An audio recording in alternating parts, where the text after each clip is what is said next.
This week, the .RHP Keepstar is destroyed. Brave capitals get Dreadbombed. Is A Ragnarok getting too bold? Newbros go hunting too. The Crimson Harvest Loot Fairy provides in Providence. The sovereignty map continues to change in the southernmost regions. The Spanish-speaking community go not purple, shoot it. Alliance Tournament 17 is underway and FanFest returns. Hello pod people, I'm Frost and this is your weekly EVE Online update.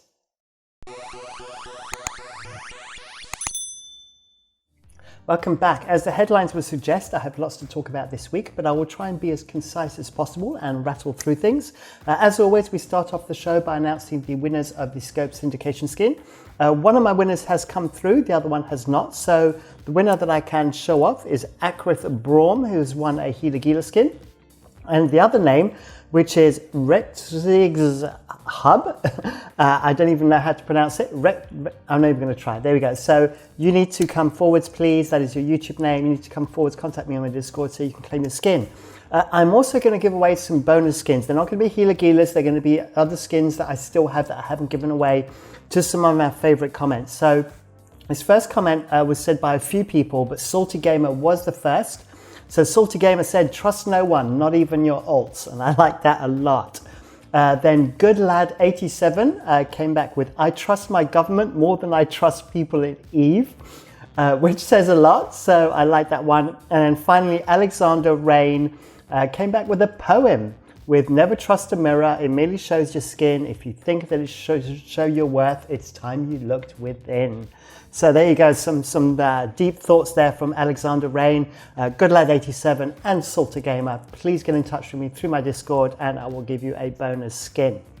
And I have 2 more Healer Gila skins to give away later on in the show.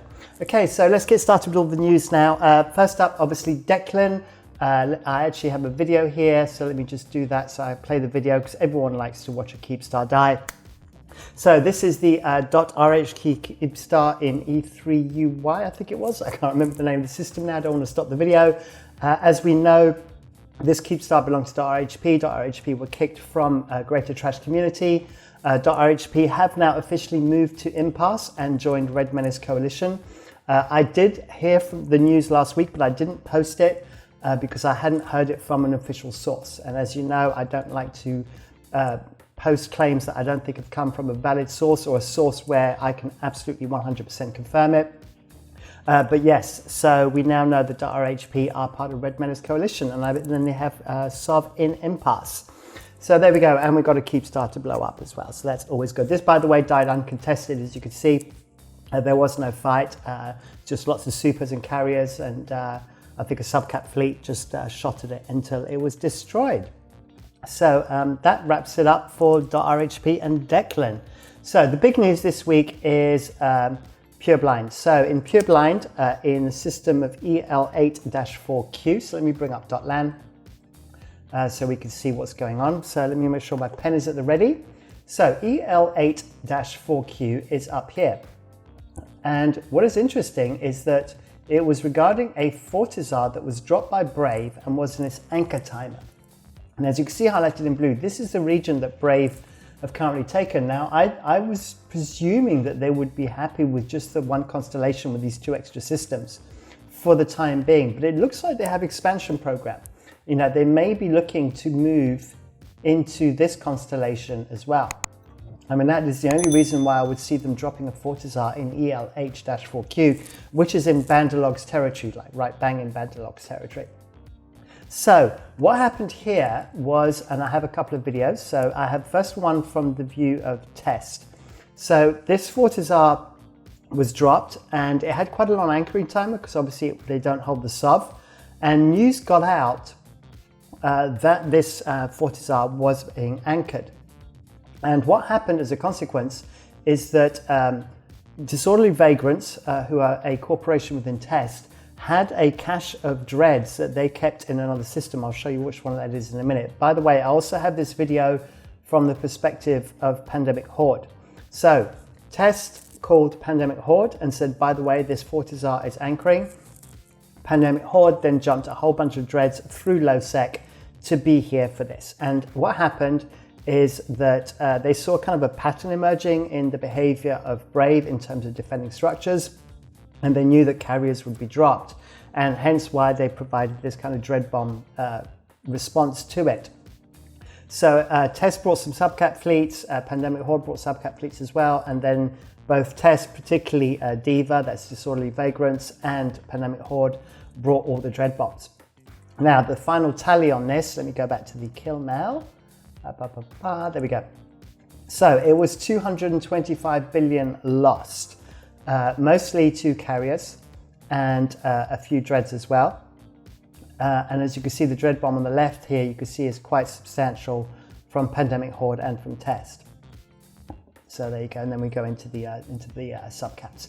The main thing here to be aware of is that there's kind of a bit of a mistake that was made here from the point of view of Brave, that when you defend a structure with capitals, you normally only do it on a timer where the structure is not going to be destroyed. So, for example, on the armor timer, or in fact, the only time you can do it is really the armor timer. So this case, because it's an anchoring structure, there was no armor timer. It was straight to structure timer. So this is how the Brave capitals managed to get caught, was they all got bubbled. And normally, if you're defending on an armor timer, you just stop aggressing and you dock up. And once you docked up, then basically the timer dies off, the enemies shoot the structure, but the structure still survives. So then you can either choose to defend it on the structure timer with subcaps, or you can drop another structure in time, whichever. You have options, but your main fleet is safe. In this case, it was clear that the structure was going to die, which means that the Brave capitals could not dock up. They were caught in bubbles, they could not get away, so they had no no way of extracting their fleet in any way. And this is kind of why this lost mail looked the way that it did.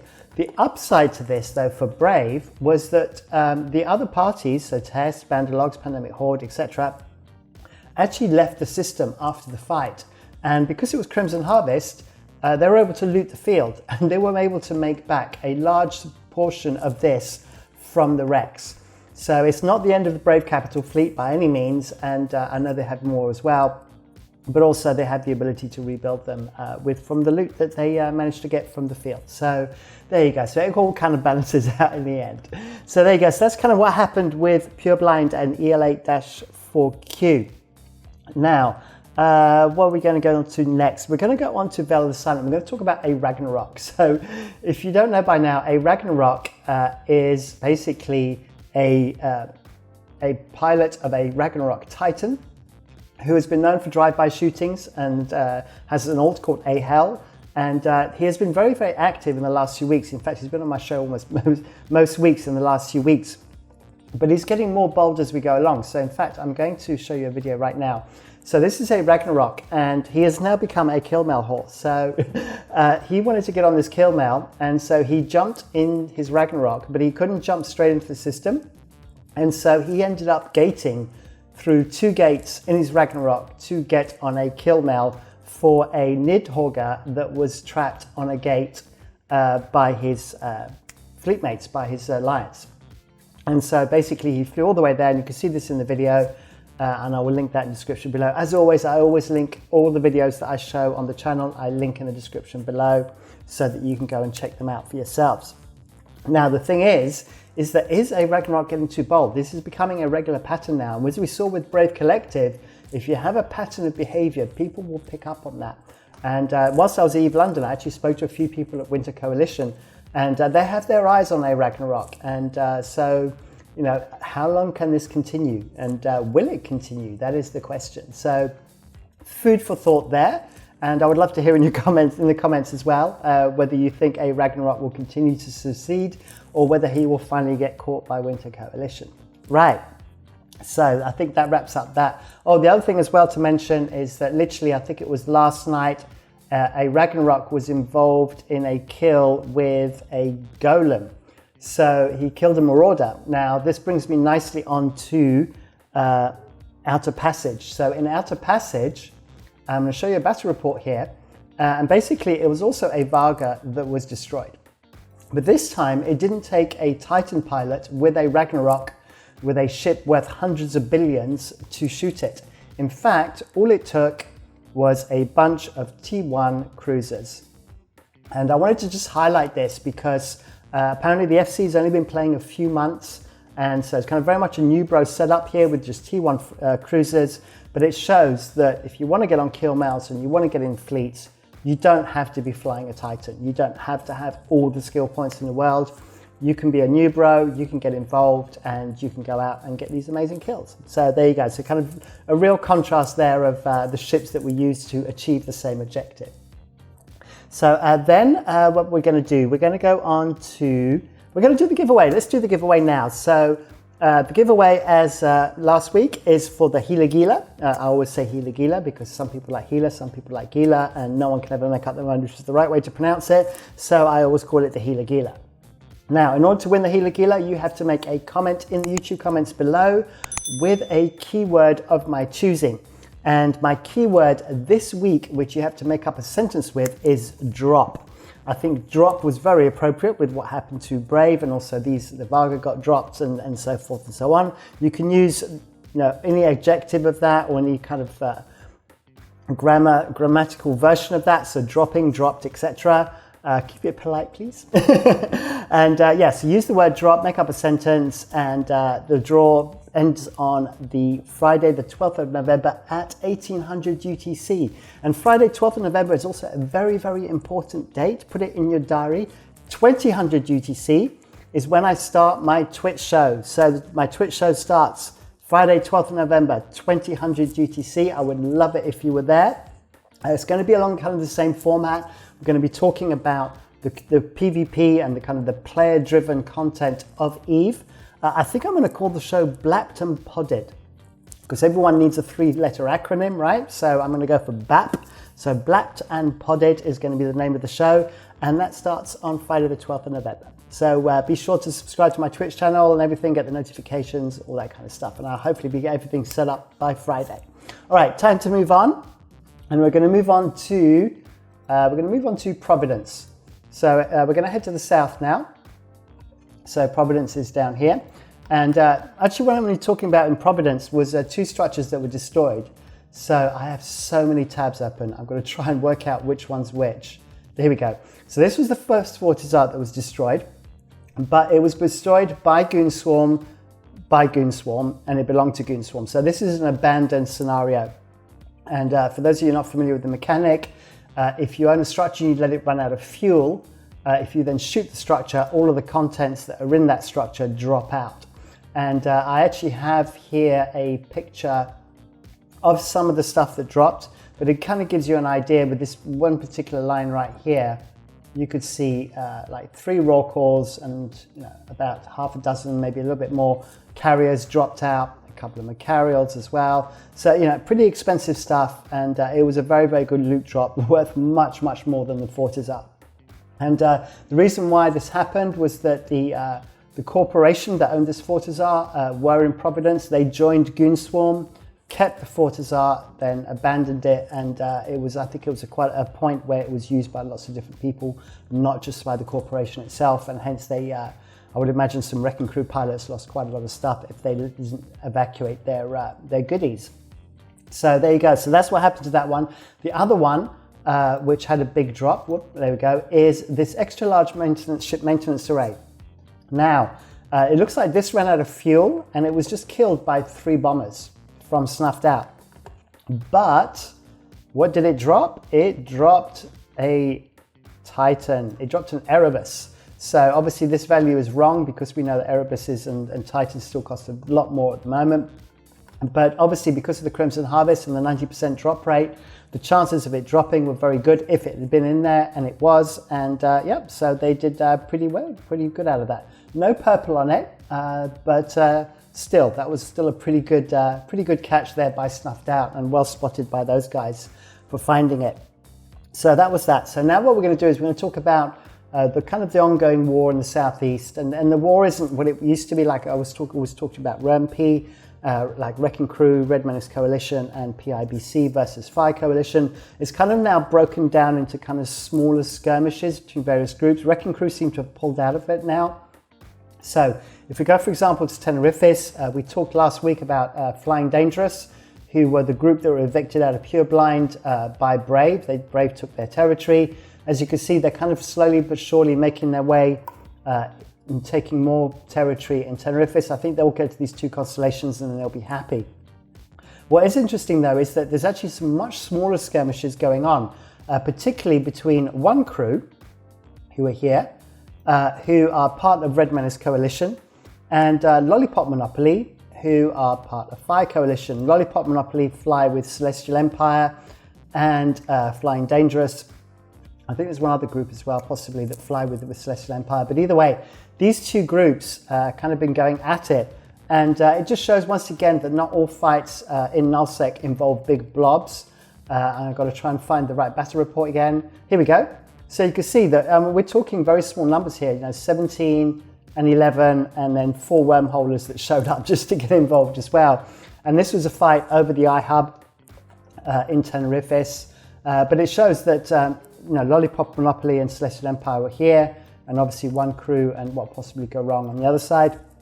So small numbers, and the alliances didn't form big and bat phone. They decided, you know what, it's your territory. You guys are fighting over Tenerife, so you can do it for yourselves as small entities. And that is good to see because that provides more content and more variety in the game. So I think that's pretty much it for Tenerife. Let me go back to my map and just see what's going on. Yeah, so otherwise it's all pretty much tickety-boo for Fire Coalition. Obviously that looks like that's going to be flipped now. And then there's just one more system remaining to Wrecking Crew, or to Dreadbombed in particular. And then they'll have been pushed out fully from Tenerife. Right, so what we're going to do is we're going to go over to Imensia and just take a quick look at what's going on down there. So with Imensia, the main news really is already replaced, are just continuing to acquire more territory. It looks like they're going to take 4 constellations now. The minions we talked about last week, they're going to be left alone for the time being, even though they're not associated to Fire Coalition, as they're heavily involved in the AT. And I think it's still going strong as well. And then last week, I talked about Legitimate Business and Cosmic Accord. So Legitimate Business are gone, and now Cosmic Accord has taken the whole constellation. I don't think that's an issue. I know that apparently Legitimate Business and Cosmic Accord get on very well. If we actually go over to Scalding Pass, they actually have territory over there. And as you can see, Cosmic Accord and Elbus, Legitimate Business, are getting along just fine and sharing a constellation up there. So not quite sure why that played out. Maybe they just decided it was all better to put everything into Cosmic Accord, but Legitimate Business is still down there. I don't know for certain. I don't have contacts in these groups, so if either one of these alliances wants to get in touch with me and contact me through DM on my Discord, I'd love to hear a little bit more about what's going on there. Right, so that's Imensia. Then Fetherbolis. Let's go to Fetherbolis. Now, obviously, Fire Coalition are continuing to attack Victus, and they are going for Sov warfare now. They were initially attacking structures in this constellation, and as you can see, they're now starting to take Sov. And I believe, based on where it's going, it looks like they want to push Victus, that's IOU, completely out of Fetherbolis and push them back into Esoteria, so that Fire Coalition can end up owning all of this system. Obviously, we still have some Vindictive space here. That remains to be seen what's happening with that. As we know, Vindictive had a very big change in lots of alliances went over to Out of the Blue. And in fact, if I bring out Out of the Blue, I said last week the Spectral Hex were Chinese speaking. I was mistaken. They are primarily an EU time zone. I think they have some US and AU as well.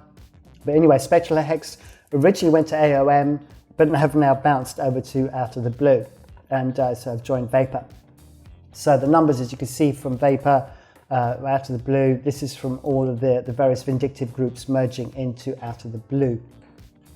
But Vindictive still has some territory, but we'll come on to that in a minute after we've been through Esoteria very quickly. So actually no, Vindictive don't have more territory, but we'll come back to that. So Esoteria, the main flashpoint here is VYJ-DA. So what I just wanted to show here is that the Stain Roos groups, who are based in Stain, continue to attack PIBC. You can see there was quite a substantial loss there by Stain Roos. So they were attacking some Astra houses by the looks of it, but are generally constantly providing content between PIBC, who are highlighted in blue over here, and Stain Roos over on the right-hand side. And this continues to just be a constant aggression from Stain Roos and obviously they're completely safe. They're in NPC stations. They can't be evicted from staying, and they will continue to do this for as long as they please. And obviously then PIBC have to respond. So that is very much a content faucet, I think, is the way you would describe it if you was to use the American term. Content tap if you're English. So there you go. So then let's talk about Paragon Sol briefly, because I kept wanting to mention it. I'm going to mention it now. Paragon Sol, this used to be Vindictive territory. And as you can see, Red Alliance have taken it. Now, it's next to Esoterium period basis, so it's not exactly easy for Red Alliance to get there, but they seem to have taken the territory. Whether that stays that way remains to be seen, but so Vindictive only have that territory now in Fethobolis, and as we saw earlier, Fire Coalition have a strong interest in taking over all of Fethobolis. Right, then from last week, I just need to mention in Cloud Ring, I talked about the initiative, how they initially took B-D or B-DYQ, and I said I thought they'd taken another system. They actually had. It's right here in F7C-HO. I didn't notice it because obviously Initiative and Triumvirate have the same color for some reason for their iHubs in Cloud Ring. It's just the way .LAN works sometimes. It generates the same color for two different alliances. And so therefore I missed that last week. Having said that, I haven't seen any kind of more activity coming from the Initiative on this. It all seems to have quietened down for the time being. So we'll have to keep an eye on that and see if anything flares up in the next week or two. Right, then we're going to go over to Pochven. I don't talk about Pochven very much, mainly, as I said last week, mainly because it's small gang stuff. But some of the big groups do get involved, and this all took place in the system of Tuludan. And once again, can I get the battle report? No, I thought I was going to get 100% hit there. Okay, there we go, Tuludan in Pochven. So if you remember from last week's fight in Pochven, everyone shows up for these fights, and once again, I can't confirm for certain who's on what side. What I do know is Pandemic Horde, Test, and Non-Lexi and Fraternity were definitely shooting, on Rogue Capel, because they are definitely on the Triglavian side, were definitely shooting the Astra House that belonged to Goonswarm. I think someone posted in local, I have to find the comment, that the Goonswarm free trial of Pochven structures has now expired. So the Astra House was being shot at. Goonswarm showed up in mass, along with Imperium, so Tactical Narcotics, Bastion, Get Off My Lawn, etc., etc. But as you can see, I can see Strideborg Clade on this side, and then I can see Kybernauts on the other side. Both of these are Triglavian aligned groups. So as I said, I am not certain which side all of these people are on. Also, you have a lot of individual pilots here that just showed up to be on the kill now, because Pochven is very easy to get to with filaments rather than having to troll across Null-Sec for a kill. The Astra House did die, but there is another one there. As you can see, there's one just above it, still to live, so we could potentially see some more content going down this road. As expected from the Null-Sec groups, they brought out hacks, so Eagles on the Goonswarm side, Serbs from Null-Sec Schlupen, Munins, was it Munins from Pandemic Horde? At least I see loads of Simmies, I assume, yeah, here we go, so Munins. I think there was a Jackdaw fleet as well from Goonswarm, some Tornadoes obviously to stick on the structure to defend it. There we go, there's some Jackdaws there as well. And then a whole bunch of other stuff. I think Fraternity brought Retributions as well. And you don't often see Retributions these days, so it's good to see them make an outing. So there you go, so definitely lots of content happening all over the place in New Eden. Right, otherwise, other bits of news. We had a couple of Titans die this morning. There was one that belonged, they're both Ragnaroks. So one died in Eberdold, which is a low-sec system, and it isn't a safety asset safety system for any of Null-Sec. So I'm kind of a bit bizarre as to how it ended up there, but it did die directly off the station, which would suggest that it came out of asset safety. I don't have the whole story on these. Like I said, this happened today. There's another one that died in Domain. This one belonged to Fraternity. And it looks like it was in suitcase mode. As you can see from the cargo, it was carrying a whole bunch of different ships. Because it died in Domain, let me show you where this is on the map. It will kind of explain a little bit, hopefully, where it's coming from. So it died here. Now, as we know, Fraternity are up in Tribute, Vale of the Silent, Branch, etc. And Then they're also in Stain. Now they actually are deployed to Stain. Now that could have been a Titan bridge moving down to help with jump bridges, and it kind of got caught on its way down, and it was taking some subcaps with it as well to be able to involve in some fleets. That's what I'm assuming. I'm just taking a wild punt on that. There was another Ragnarok that died a couple of weeks ago, and the owner of the Titan actually contacted me to let me know what happened with this because I didn't know. So this Titan was doing exactly that. It was heading south for a friend to help to provide bridging, and it got caught basically, and he said good job to Snuff out for catching him. Basically his Sino, he had a friend who was doing a Sino rather than doing it on an alt, and there was some miscommunication. The Sino was not lit when it should have been, and because of the cloak changes, he got decloaked by one of the pingy things. I don't even remember what they're called. One of the decloaker thingies, that's the technical name. A decloaker thingy got him, decloaked his ship. They're able to scan him down, get him, and this Sino wasn't ready for him to jump out, and that's why he got caught.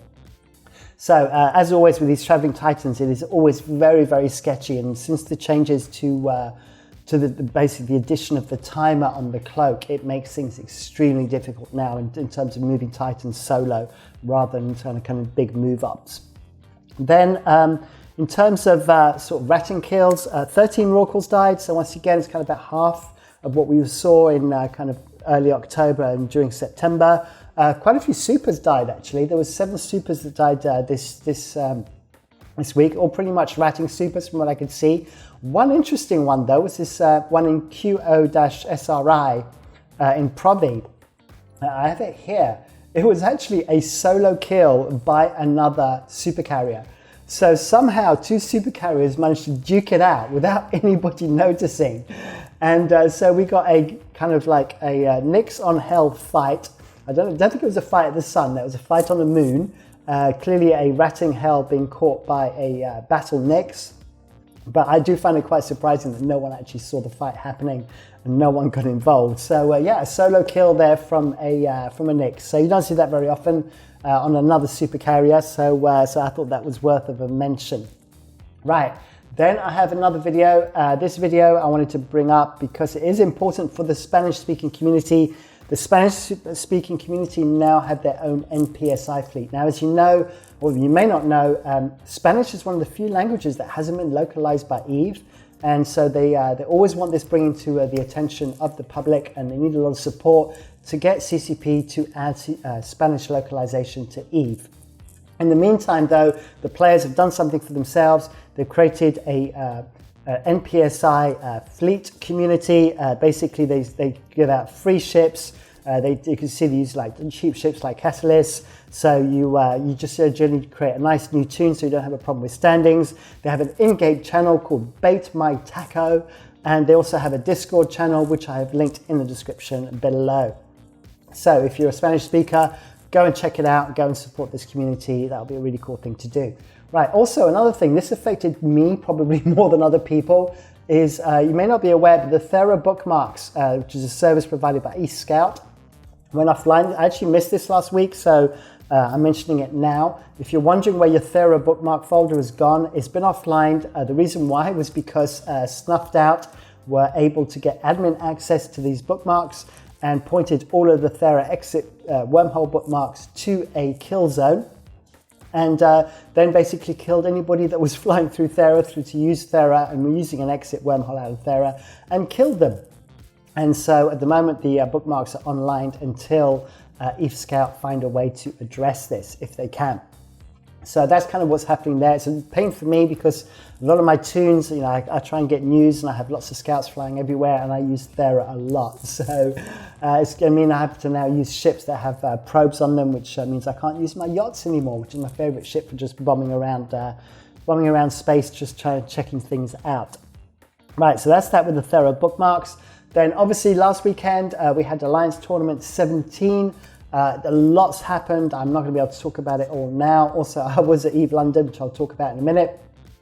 But I will probably talk about this during my Twitch show on Friday. This is another chance for me to plug it. 2000 UTC, Friday, 12th of November. I'm going to try and bring on some guests as well that are really capable of talking about this topic very well. And obviously we've got the finals happening this weekend coming. So that's the 13th and 14th of November. This is the challenge screen which shows you the all of the outcomes and who's fighting who, etc. Once again, linked in the description. Then we have, this is the big news for Eve Meets, is FanFest is returning. It has been announced. So FanFest is coming back. I think it's the 6th and 7th of May.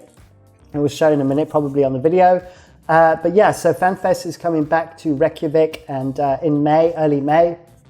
Obviously the way they work with the tickets is that they have an early bird ticket, which is like super cheap. And then the longer you take to book it, then the prices go up for the tickets. Reykjavik is expensive to go there. The cost of living there is very expensive. So, you have to bring a bit of cash with you. They go 6th or 7th of May, that's been confirmed. But the main thing that I wanted to point out there was that it's back and I will be there. I'm all booked. I have my flights booked, my hotel booked and my tickets. So I am all done. I will be there and I look forward to meeting you there. I also got to meet a whole bunch of people at Eve London. That was this weekend. So that was really cool. We actually got caught on CCP TV there. In fact, you can probably see someone tried to leap out in front of me and my reflexes were really good. I kind of leant back and managed to get in the picture. So that was good. I got to hang out with a whole bunch of people, so that was great. Rich was there from TIS, jin'taan was there as well. Always had loads of love for jin'taan. jin'taan's a good friend now. We're always chatting about stuff, so that was cool. And a big shout out to Marok as well. Marok kept feeding me this stuff called Pochven, which is lethal. As you can see, it's a really weird color, but it's kind of based on vodka and sambuca and yeah, it's pretty strong. But yeah, so thank you to Marok for keeping me topped up on the Pochven. All right, then I'm going to finish off with something completely off the wall for you. If you're looking for something completely different in Eve, go check out The Return of Gank Marvin. It is zany. It is unlike anything else I've kind of seen in Eve. So if you want some content that is extremely creative and very different, then do go and check out The Return of Gank Marvin. That is linked in the description below. All right, and I'm going to finish off with that. And I as always say thank you very much for watching. Hopefully I will see you on Twitch on Friday, 12th of November at 2000 UTC. The show will go on for about an hour and a half. I now have like 4 or 5 days to get everything ready. And don't forget to like, subscribe, hit the bell icon for notifications. Thank you for watching and see you on the next one. All right, bye.